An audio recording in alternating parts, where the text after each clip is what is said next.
been able to integrate by speaking a reasonable level of the English language, and two, that they are paying the going rate in the UK economy or the minimum threshold under our migration system for the job concerned. So it'll have that benefit, but also it means immigration starts being part of our strategy for the UK labour market, not an alternative to it. You know, our focus must be, in the first instance, ensuring we offer rewarding packages and making sure that there is training available for those in our own workforce, including those who've made this country their home over recent years. Yeah, I mean, I totally agree with Kevin on that, and I think the clarity of that system and making sure actually there is something solid in place that's going to be there for a long time. And also, I think, crucially from a business perspective, it's been so important over the course of this conference that you've had the Home Secretary, the Business Secretary, the Chancellor, the Prime Minister, all singing from the same hymn sheet about the importance of not just pulling the immigration lever, of making sure that actually this does add up to a coherent strategy built around skills, productivity gains, and an immigration system that, you know, is fit for the future. Great, thank you. What are you doing to speed up the removal of foreign national offenders from our country? And just here to give a bit more context as well, we've got about, I think, 9,000 foreign national offenders in our prisons in England and Wales, and we've got about 10,000 who are eligible for deportation. As I said earlier, as Tom alluded to, you know, even though they're eligible, and you will have read in the papers about strenuous attempts being made to, at the right time, send them back to their country of origin, the legal process is being used, and I would say abused, through meritless claims to delay that process at worst, and at best to prevent it from taking place. I want to say a bit more in detail, Tom. Well, I mean, I would echo really the sentiments that you've just expressed there, Suella. You know, over the years, we've all seen press reports of these sorts of unmeritorious claims and the constant cycle of appeals that are purely designed to frustrate the deportation process. It is completely unacceptable and very, very frustrating. And of course, a lot of the times, these are people who've committed very, very serious crimes. And people rightly want to see justice done. And I think that also involves returning those, deporting those individuals to their countries of origin. That is exactly what people would expect to happen. And so, again, I think this streamlining of the processes, trying to make sure that all material is presented early on, that there is that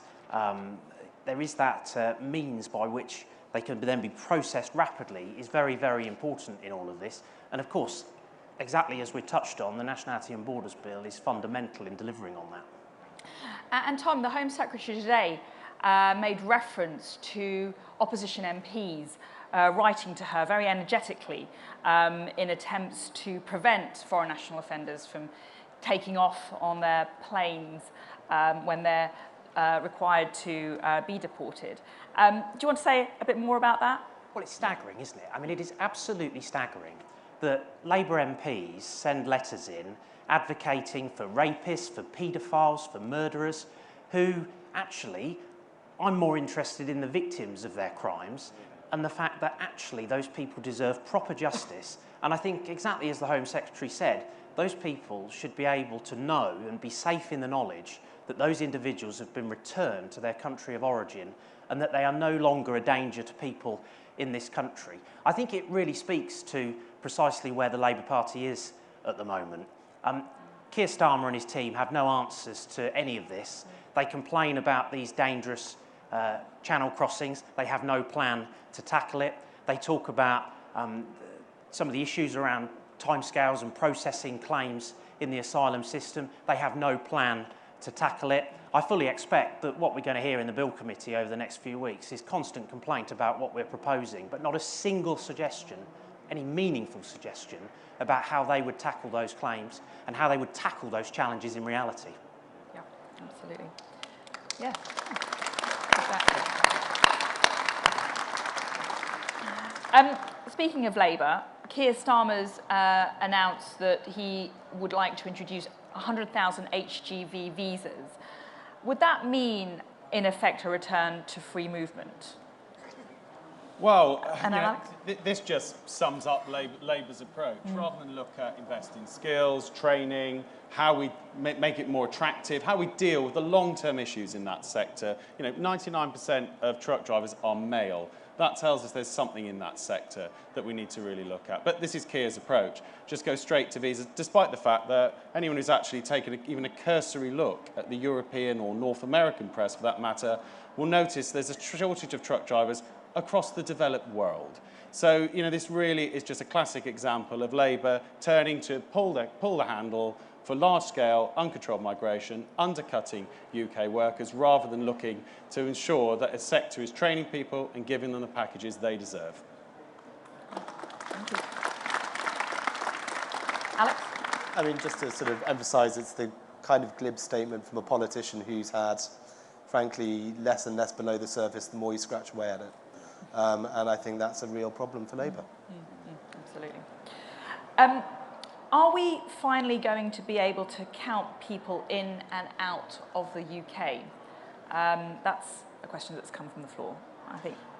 Well, that's partly where ETAs will be quite transformative in people seeking permission before they fly to the United Kingdom, rather than just presenting at the border if they're a non-visa national, and enhancing our ability to work, particularly with our CTA partners as well, Common Travel Area, which includes the Crown Dependencies and the Republic of Ireland, to ensure we increase our border presence and have a really good sense of who's coming in and out the country. Okay.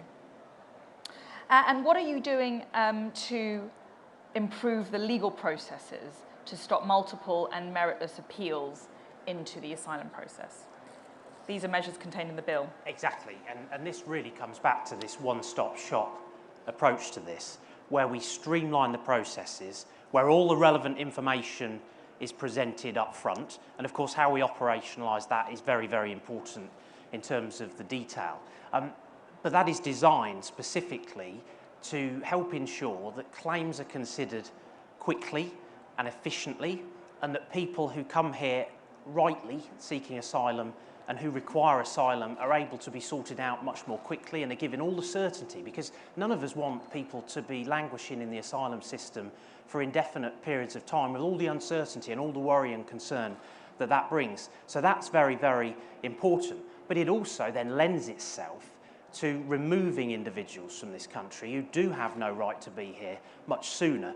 We've talked a lot about the pressures on the asylum system at the moment, simply by the volume of people coming here, but also the amount of time that it's taking to process claims, and of course the appeals that flow from that, and the fact that we've got that repetition that we're seeing so often, often that are baseless and without merit. I'm confident that what we're proposing will do an awful lot to help really improve the situation in that regard, to make sure that people who should be here and who've got a right to be here and who we want to make sure have got that safe and legal route are taken care of, but that people with no right are removed much, much more quickly. Yeah, and just to add, I think what's great about the bill is it really will have some legal teeth in terms of penalising and also deterring those people from, as we've said, misusing the system, whether it's irregular entrants having less access to the UK asylum system, whether it's a new priority removal process, which would include more eligibility criteria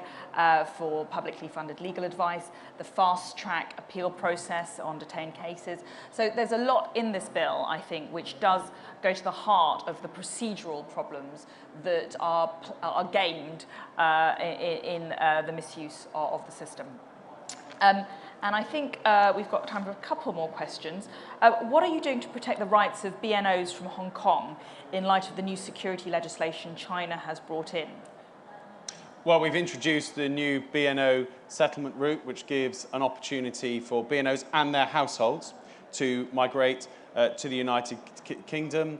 5 years, go for permanent settlement, and after a year after that, go for full British citizenship. And we've literally granted tens of thousands of visas already and created a fully digital application process as well, which removed removed the need for people to go to our visa application centre in Hong Kong in most instances, which had obvious benefits for those applying. Right. And I think lastly, and this is for you, Alex, how will global talent visas ensure that we attract the best academics and finest minds to help us with our post-COVID recovery? Look, I think it's a big kind of sign to the brightest and the best, saying that Britain, the United Kingdom, truly welcomes you. That it's got, frankly, kind of a very easy sort of set of application processes, sometimes endorsed by kind of well-known bodies and boards that we'll all be aware of, but also just making clear, actually, and sending a very strong signal that, yeah, we want the brightest and the best. And, you know, the UK is always going to be an attractive country for people to come to. I mean, this is a wonderful country, and no wonder people want to come here, the opportunities that you can have here. And I think this just makes even clearer, frankly, than we have done before, especially combined with the wider system that we have of prioritising skilled migration, that, you know, there is a big sign saying, come if you've got the skills that we need and the talents that we want, and you can make a huge success of your life and the life of your family here. Yeah. Yeah, that's absolutely what we all believe in very strongly here as Conservatives, that as a country, as a nation, we have this proud tradition of welcoming those who can contribute to our society, who can enrich our nation's innovation, our business, our academia. But on the same hand, we have to have a robust and rigorous system which polices those who are illegal, who don't have a lawful basis to be in this country, who are playing the system, exploiting vulnerable people, putting them at risk of death, and making money out of an illegal racket. And we need to break that business model, as the Home Secretary has put across so powerfully. So I think there's great work going on here at the Home Office and throughout government. Thank you very much for your very wide-ranging questions. Thank you to the panellists. And let's keep going with this great work.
Thank you.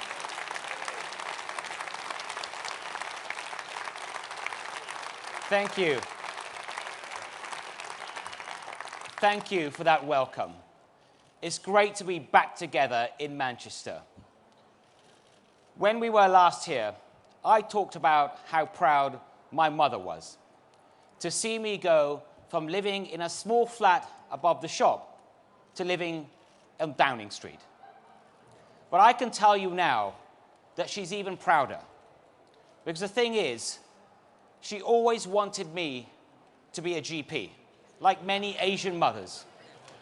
And when I told her that I got this job, she said, well, son, you didn't quite make it to GP, but at least you're working in healthcare.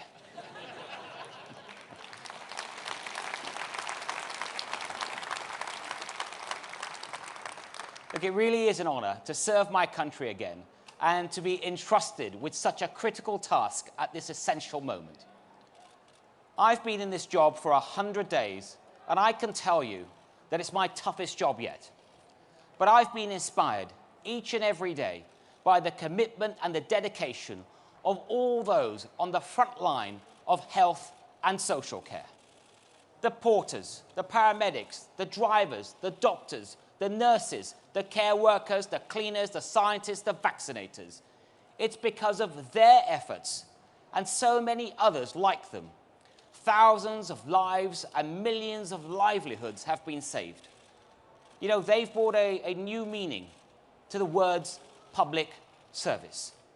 So to all those across the nation who stood up and served their country in this time of peril, we stand and salute you. Thank you.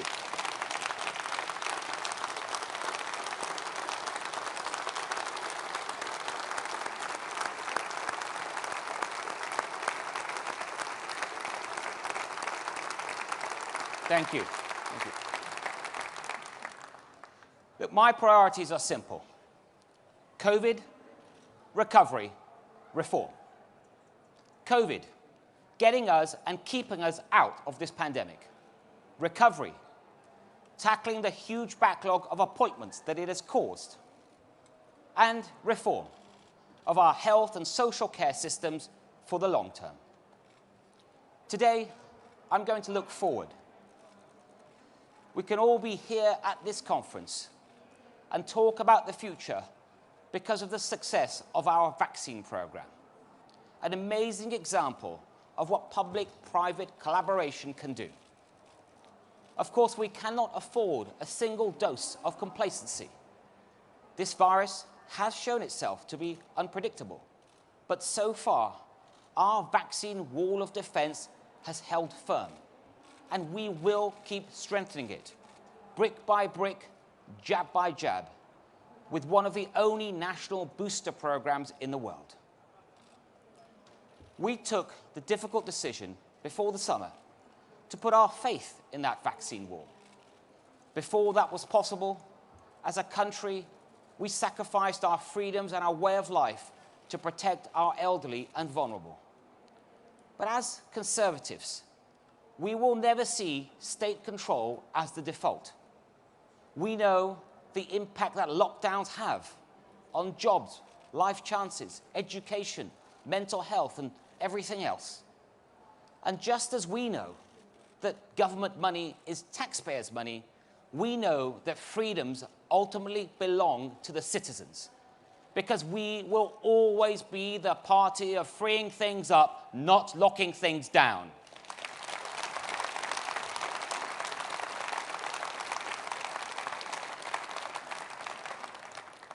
And the challenge for us now is this. Getting past the peak of the pandemic, it won't mean that we're suddenly immune from all the effects on our society and our economy.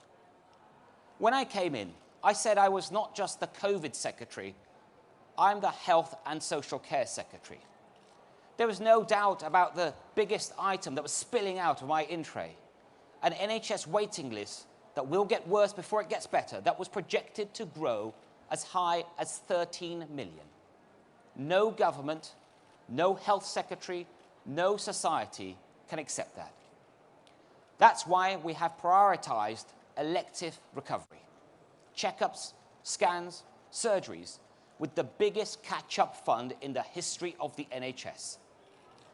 And we are already delivering, including rolling out surgical hubs and 40 new community diagnostic hubs right across the country. And as we recover, we must recognize that not everyone or everywhere has been affected in the same way. The pandemic has been described by some as a great leveler.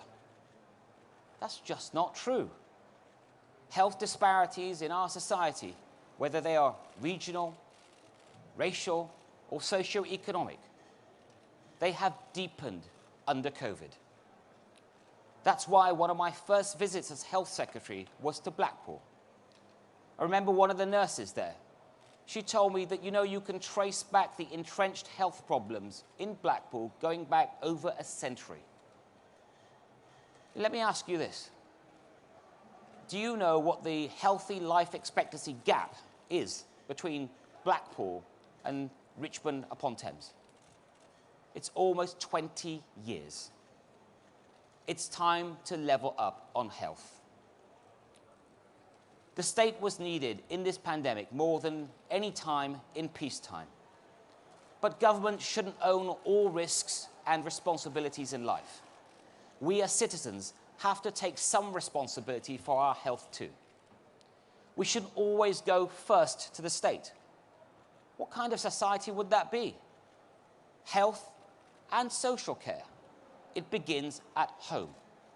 It should be family first, then community, then the state. If you do need support, we're lucky we live in a compassionate society in a developed country that can afford to help you. There are few higher callings for anyone than to care for another person. Now, some of you may know that I got up to some antics when I was a student. I got thrown out of party conference. I did, for campaigning against the ERM. Do you remember that? The European Exchange Rate Mechanism.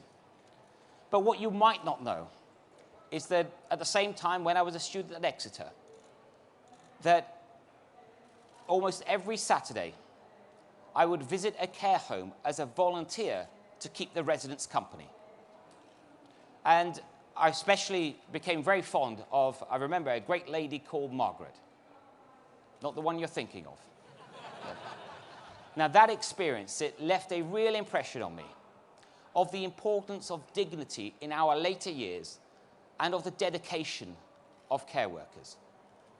And now, as we all approach, at some point we'll approach our later years, we can plan with confidence that we and our families will be protected from catastrophic costs. This has been a long-term challenge that, frankly, has been ducked for far too long. And I tell you what, that I am proud to work for a Prime Minister that is willing finally to take it on.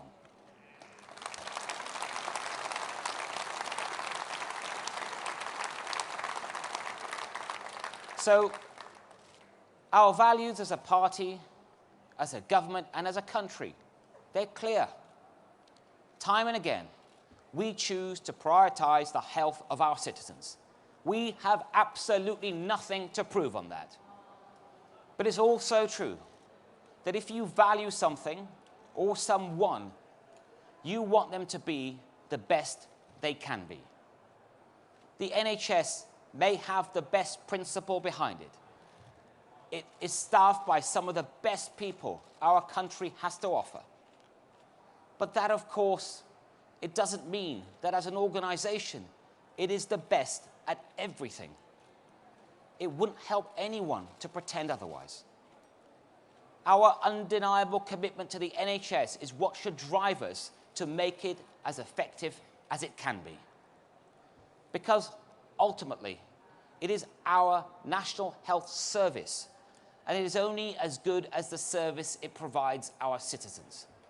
The public rightly and proudly expect a service that is free at the point of use. But they also expect a service to deliver for them, wherever they live in the country. They expect to be able to see their GP in the way that they choose, and to have a relationship with that service that goes beyond picking up the pieces when things go wrong. In the past, some governments, they've chosen between cash, and others have chosen reform. Cash or reform. I think that's a false choice. You can't have one without the other. So yes, we will continue to prioritise funding for the NHS in the wake of this global pandemic. But I also promise you this, that 2022 will be a year of renewal and reform.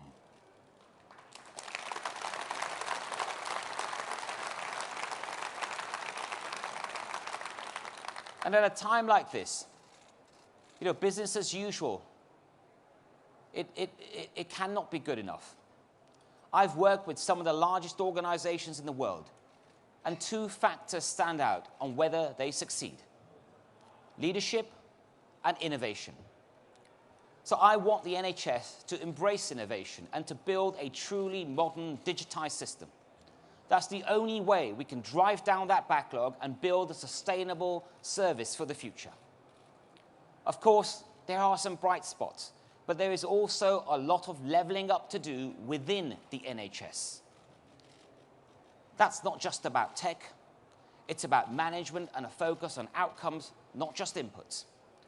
And so to help with that mission, I've asked retired General Sir Gordon Messenger to lead a review of leadership and management in health and social care. This will be the most far-reaching review since Roy Griffiths' report to Margaret Thatcher in 1983.